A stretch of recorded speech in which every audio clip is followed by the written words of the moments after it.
नमस्कार। हम जब इंट्राडे या स्विंग ट्रेडिंग करते हैं तो हमारे पास कुछ उपकरण रहने चाहिए, यानी कोई टूल्स रहने चाहिए जिसकी मदद से हम ये तय कर सकें कि हमको कब खरीदना है, कब बेचना है, कब शॉर्ट सेलिंग करनी है, कब कोई पोजीशन को कवर करना है, कब स्टॉप लॉस बढ़ाना है, यानी कि कब हम मार्केट में कुछ नहीं करना चाहते हैं। यानी कि जो बाजार में प्रवेश करके हमको ट्रेडिंग के डिसीजंस लेने पड़ते हैं, कुछ बातें तय करनी पड़ती है, उन सब के लिए हमारे पास कोई उपकरण रहने चाहिए। हम अंधाधुंध बाजार में घुस जाएंगे यूं सोच के कि चलो अब मेरे मन में आ रहा है मैं ये कर लूं, तो बाजार में और सक्सेस पाना बहुत ही मुश्किल होगा। ये बात आप समझते हैं, तभी आप इस वीडियो को देख रहे हैं और तभी आप इतने सालों से, मैं आशा करता हूं, ट्रेडिंग में हैं भी। पर जो नए हैं, जो कई दिनों से ट्रेड करते हैं, सबके लिए ये जरूरी होता है कि उनके पास कुछ न कुछ तरीके हों बाजार को समझने के। केवल बाजार के भावों को देखकर समझा जाना संभव नहीं है। ये तो अच्छे से अच्छे ट्रेडर भी नहीं कर सकते हैं और हमारे लिए तो बिल्कुल भी असंभव सा होगा। तो हम कोई तरीके अपने पास रखना चाहते हैं जिन तरीकों से हम बाजार के रुख को समझ सकें और वहां पर क्या व्यापार करना है उसका एक अंदाजा ले सकें। ये तो हो गई बात किस तरह से ट्रेडिंग करनी चाहिए। मैं आपके साथ आज बात कर रहा हूं RSI की, रिलेटिव स्ट्रेंथ इंडेक्स, जिसमें हम कुछ मामूली सा बदलाव करके और आज के जमाने में ट्रेडिंग के लिए काम में ले सकते हैं। RSI का पूरा नाम है रिलेटिव स्ट्रेंथ इंडेक्स। जो दर्शक ये ट्रेडिंग में कई सालों से है वो सब RSI से परिचित होंगे। RSI 1978 में यानी 1978 में एक टेक्नीशियन ने बनाया था। अपनी एक किताब में उन्होंने पहले बार RSI के बारे में लिखा था। उस टेक्नीशियन का नाम है वेलेस विल्डर। आप समझिए कि विल्डर ने टेक्निकल एनालिसिस में एक तरह की क्रांति लाके रख दी थी उस किताब से। उन्होंने RSI और दूसरा उनका एक नया आविष्कार उस समय था एवरेज ट्रू रेंज, ATR, इन दोनों के बारे में पहली बार लिखा था। उनकी इन किताबों के भरोसे आज हजारों लाखों लोग बाजार में ट्रेड करते हैं। RSI और ATR दोनों ही इतने अधिक प्रचलित हैं कि आप समझ लीजिए कि उन्होंने एक प्रकार से टेक्निकल एनालिसिस में नया तरीका, नए तौर अपनाकर हमको दिए। ये तो वेलेस विल्डर की पढ़ाई हो गई, पर उन्होंने जो दो तरीके हमको दिए RSI और ATR, आप इनके बारे में अवश्य सर्च करें, पढ़ें जितना हो सके। मैं आज RSI की बात कर रहा हूं। एक बात समझने की है कि 1978 से RSI और ट्रेडिंग में उपयोग में आता है और आज 2020 है, यानी कि 42 सालों से RSI काम में आ रहा है और इसलिए काम में आ रहा होगा क्योंकि किसी न किसी को इसका फायदा होता है। तो आप समझ लीजिए कि ये जो एक तरीका है, ये जो एक उपकरण है, ये टेस्ट हो चुका है। 42 साल की टेस्टिंग इसकी हो गई है और ये अभी भी काम में आता है, जिसका मतलब है कि टेस्ट में ये उत्तीर्ण हुआ है, परीक्षा में ये सफल हुआ है। तो जो चीज बरसों से सफलतापूर्वक काम में आ रही है, हमारे लिए भी उसका उपयोग और सरल भी है और आवश्यक भी। हम नई चीजों को देखें उसके पहले हम उन वस्तुओं को, उन उपकरणों को देखें जो कि आज के दिन ट्राइड एंड टेस्टेड है। इतनी लंबी बात RSI की हो गई और कुछ थ्योरी और प्रैक्टिकल बातें भी शायद इसमें शामिल है, जो कि आशा है मुझे कि आप लोगों को समझ आएगी। अब RSI का जो साधारण रूप है वो हम देखेंगे, उसके बाद हमने RSI में कुछ बदलाव किए हैं। मैंने आपको बताया कि RSI 42 वर्षों से काम में आ रहा है, इसलिए वो बिल्कुल ट्राइड एंड टेस्टेड उपकरण है, इंडिकेटर है। लेकिन RSI को काम में लेना सरल नहीं है। वो कुछ बातें तो उसकी समझ में सरलता से आ जाती है। इसके नीचे चला गया तो शायद बाजार ओवरसोल्ड है, इस स्तर के ऊपर चला गया तो शायद बाजार ओवरबॉट है, लेकिन बीच में वो क्या करता है वो समझ में नहीं आता है। फिर RSI अगर समझ में ना आए या कभी कभी उसका उपयोग हो तो वो इंडिकेटर कितने काम का है, इस पर प्रश्न चिन्ह लग जाता है। इसलिए आप ये समझिए कि जो पहला ये आपको ये कमेंट्स दिख रहे हैं कि RSI बिल्कुल बढ़िया और सही इंडिकेटर है, लेकिन अनेकों बार इसमें कंफ्यूजन हो जाता है, मन में संशय आता है कि ये कर क्या रहा है और हमको क्या बता रहा है।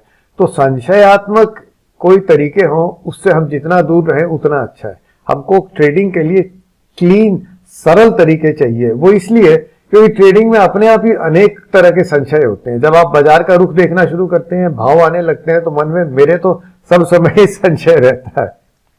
फिर हमारे जो उपकरण है वो भी संशय में जोड़ दें तो वो मुश्किल है। इसलिए हमारे जो टूल्स होते हैं, जो हमारे उपकरण होते हैं, वो ऐसे होने चाहिए कि हमको एक ही बात बताए। फिर बाजार जो हमको कंफ्यूज करेगा वो तो एक अलग बात है, लेकिन हमारे इंडिकेटर्स, हमको टूल्स जो है, हमारे उपकरण है, वो हमको कंफ्यूज ना करे। तो आरएसआई को हमने ना थोड़ा सा बदल दिया, हमने उसको स्मूथ कर दिया। स्मूथ का मतलब ये होता है कि जब आरएसआई में ऊंच उतार चढ़ाव अनेक होते हैं, अब ऊपर चला गया, अब नीचे चला गया, अब वापस ऊपर चला गया, अब थोड़ा नीचे आ गया, लो को काट दिया, हाई को काट दिया, तो आरएसआई में उतार चढ़ाव से हमको मन में संशय रहता है। उस संशय को दूर करने के लिए हमने आरएसआई को में इतने बदलाव करिए, सिर्फ मामूली बदलाव किए हैं, ताकि आरएसआई हमको एक पूरा साफ सुथरा समाचार दे, मैसेज दे, सूचना ये दे कि बाजार तेजी में है या बाजार में करेक्शन आ रहा है। इसके अलावा आरएसआई का कोई मतलब होना नहीं चाहिए, बाकी तो बाजार ही हमको देगा जो देगा। तो हमने आरएसआई को थोड़ा सा बदलाव करके और इस वीडियो में काम में लिया है। आरएसआई हो या और कोई इंडिकेटर हो, एमएसीडी हो, मूविंग एवरेज हो, कोई नई चीज हो, पुरानी चीज हो, कुछ भी हो, आप ये ध्यान में रखें कि बिना प्राइस एक्शन के इंडिकेटर्स का कोई मतलब नहीं होता है। कई बार ऐसा आएगा कि कोई इंडिकेटर आपको तेजी दिखा रहा है, चाहे हम ये स्मूथ आरएसआई ले लें, ये तेजी दिखा रहा है और भाव नीचे आ रहे हैं। इसलिए प्राइस भाव के बिना, भाव को ध्यान में रखे बिना कोई इंडिकेटर काम में नहीं आता है। तो आरएसआई के साथ आप थोड़ा सा प्राइस एक्शन अगर जोड़ लें, जो स्मूथ आरएसआई हम बता रहे हैं आपको, उसके साथ आप प्राइस एक्शन का मेथड जोड़े, बिना प्राइस एक्शन के, बिना भावों को समझे कि भाव प्राइस में क्या उतार चढ़ाव हो रहे हैं, क्या पैटर्न बन रहे हैं, बिना उसको समझे बात बनेगी नहीं। लेकिन इन दोनों को जोड़ लेंगे तो बिल्कुल एक बढ़िया ट्रेडिंग स्ट्रेटजी बन जाती है। इसको आगे देखेंगे। अब हम जो स्क्रीन पर देख रहे हैं ये आरएसआई है। आप ये देखिए कि यहाँ मैंने लिख रखा है, ये 30 मिनट का निफ्टी फ्यूचर्स का चार्ट है। ये कैंडल सारे 30-30 मिनट के हैं और 9 पीरियड का, यानी 9 दिन नहीं है क्योंकि ये तो आधा घंटा है, 30-30 मिनट है। 9 पीरियड उसको आप समझ लीजिए, 9 अवस्थाओं का। कई बार है ना, उस अंग्रेजी को हिंदी ट्रांसलेट करने में थोड़ी दिक्कत होती है। तो 9 पीरियड्स का ये आरएसआई है, जो साधारण आरएसआई है, आपको किसी भी वेबसाइट पर, आपके अपने सॉफ्टवेयर में कहीं भी मिल जाएगा। इसकी हमने 40 की नीचे की लाइन लगा रखी है। 40 की नीचे जाएंगे तो बाइंग बनती है। 60 के ऊपर जब आरएसआई तेजी में रहता है तो 60 के ऊपर फिर बाइंग बनती है, सेलिंग नहीं बनती है। ये बात मैंने बहुत पहले एक वीडियो में बताई थी, पर आप ध्यान में रखें। पर कुल मिलाकर अभी हम इन लेवल्स की बात नहीं कर रहे हैं, हम आरएसआई को देख रहे हैं। अब आप ये देखिए कि यहाँ से आरएसआई नीचे आने लगा, फिर ऊपर चला गया, नीचे आ गया, ऊपर चला गया, नीचे आ गया। जितनी बार ये ऊपर गया, हमारे मन में संशय आया होगा कि यार ये क्या, रुख बदल गया क्या। यहाँ ये ऊपर गया, यहाँ से नीचे आया, फिर नीचे आ गया, फिर नीचे आ गया, फिर ये नीचे आने लगा, ऊपर गया, नीचे आने लगा, ऊपर गया। तो ये जब, अब तो ये समझ में आ रहा है कि बाजार तेजी में था, लेकिन जब ये कैंडल्स बनते हैं, जब ये लाइनें बन रही है, उस समय ये आरएसआई की तेजी मंदी ऊंच नीच है ना, मन में बहुत संशय बना देगी। क्या यहाँ पर हम मंदी में आ गए हैं? क्या अब तो मंदी में आ गए क्या, या यहाँ मंदी में आ गए? तो या ये वापस तेजी शुरू हो गई।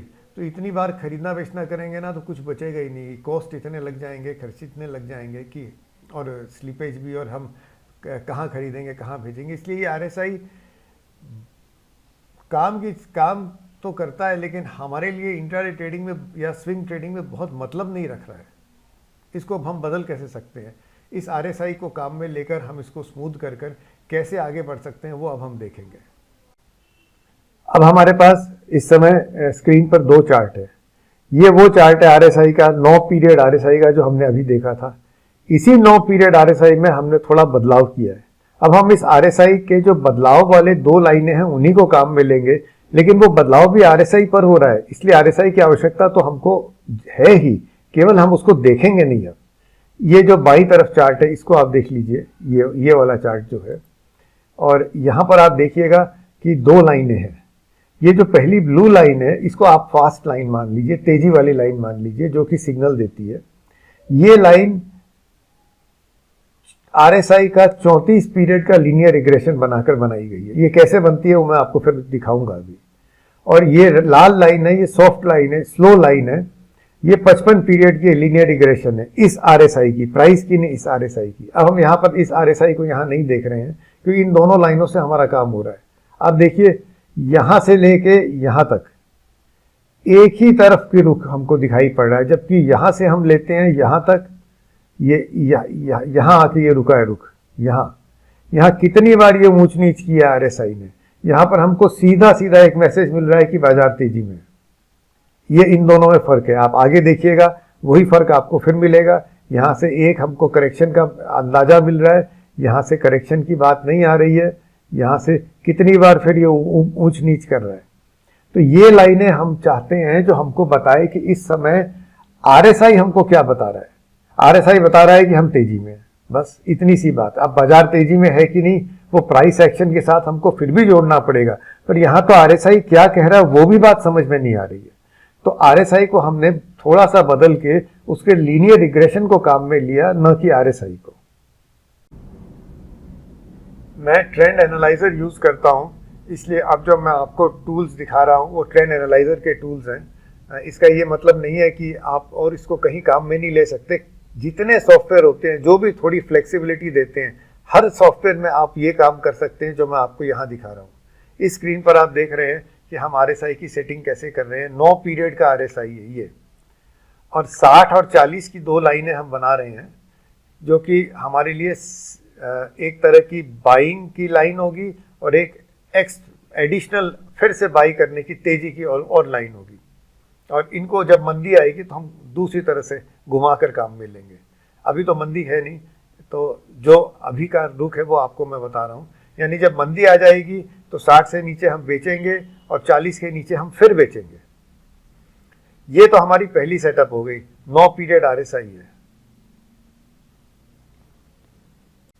मैंने आपको बताया था कि हम RSI को सीधा इस तरीके से काम में नहीं लेते हैं, हम उसका लीनियर रिग्रेशन बनाकर दो लाइनें बनाते हैं, उन दो लाइनों को हम काम में ले रहे हैं। तो इसी इंडिकेटर के साथ ऑप्शन आता है ये एडवांस का ऑप्शन लेने पर ये स्क्रीन खुल जाती है। यहाँ हमने दो मूविंग एवरेज ले लिए, RSI का लीनियर रिग्रेशन ले लिया 34 पीरियड का ब्लू लाइन के साथ में, और दूसरा लाइन ले लिया 55 पीरियड का लीनियर रिग्रेशन लाल लाइन के साथ में। और इसके अंदर ही, अब मैं आपको दिखा तो नहीं रहा हूँ, पर इसके अंदर ये ऑप्शन था कि RSI को न दिखाओ, तो हम RSI को देखना भी नहीं चाहते हैं, इसलिए हमने उसको ऑफ कर दिया। हम अब इन दो लाइनों को ही देख रहे हैं। अब हम देखते हैं हम इन RSI की लाइनों को, स्मूथ RSI को अपनी ट्रेडिंग में कैसे काम में ले सकते हैं। मैंने आपको पहले ही बता दिया कि RSI से कितना फ़र्क हो जाता है। इसमें दो बाई सिग्नल्स आते हैं। जब स्लो लाइन यानी लाल वाली लाइन अपने ओवरसोल्ड लाइन के नीचे आए और ऊपर जाने लगे, जैसा ये 40 की लाइन के नीचे आके ये आप देखिए ऊपर जा रही है यहाँ, तब बाइंग बनती है। दूसरी बाइंग बनती है जब ये ब्लू लाइन क्या है, फास्ट लाइन है, तेज़ी वाली जो जल्दी चलती है, ये अपने स्लो लाइन को क्रॉस करती है, तो दूसरी बाई का सिग्नल यहाँ आता है। हम निकलते कब है, आप ध्यान में रखें कि जब बाजार तेज़ी में होता है तो हम शॉर्ट नहीं करते हैं, हम खरीदते हैं और उस खरीदी से निकलते हैं, हम वापस नहीं बेचते हैं। ये बाजार की तेज़ी आपको अलग से समझनी पड़ेगी, हम फिर इसकी कभी बात करेंगे। पहला बेचने का मौका आता है जब ये ब्लू लाइन लाल लाइन के नीचे आ जाती है। देखिए यहाँ ऊपर गई थी, यहाँ नीचे आती है। और फाइनल मौका आता है जब ये लाल लाइन 60 के नीचे आ जाती है। ये बात आप समझ रहे हैं। एक और खरीदने का मौका है, वो यहाँ पर आया जब ये वापस ब्लू लाइन ऊपर चली गई। इसलिए ब्लू लाइन ऊपर जाए लाल लाइन के तो खरीदना बनता है, और उस समय जब ये लाल लाइन के ऊपर जाए तो आपको ये जज करना पड़ेगा, समझना पड़ेगा कि क्या बाजार में इस समय तेज़ी है। जैसे कि ये हाई बना था, आप ये लाइन खींच लीजिए, ये ब्लू लाइन बाई का सिग्नल दे रही है और भाव में भी तेज़ी आ रही है क्योंकि पिछले हाई को तोड़कर ये ऊपर जा रहा है। तो दोनों जब प्राइस एक्शन और इंडिकेटर दोनों मिल जाते हैं तो सोने में सुहाग का काम होता है। आप खरीद लीजिए, स्टॉप लगा लीजिए, इस लो के नीचे स्टॉप लगा लीजिए। इस तरह से प्राइस एक्शन के साथ इंडिकेटर को देखिए, फिर आप देखेंगे दोनों मिलाकर एक पूरी स्ट्रेटजी बन जाती है ट्रेडिंग की। तो मैंने आपको बहुत एक साधारण तौर पर ये बात बताई है, और आशा करता हूँ कि आपको ये वीडियो पसंद आया होगा। आपके कमेंट्स जब आते हैं तो मुझे भी समझ में आता है कि अगली बार क्या करना है। सो ज़रूर से अपने विचार रखें, चाहे वो मुझे पसंद आए या ना आए। आप समझिए आपके सारे विचार पसंद आते हैं, क्योंकि आपके कमेंट से ही आगे बात बनती है।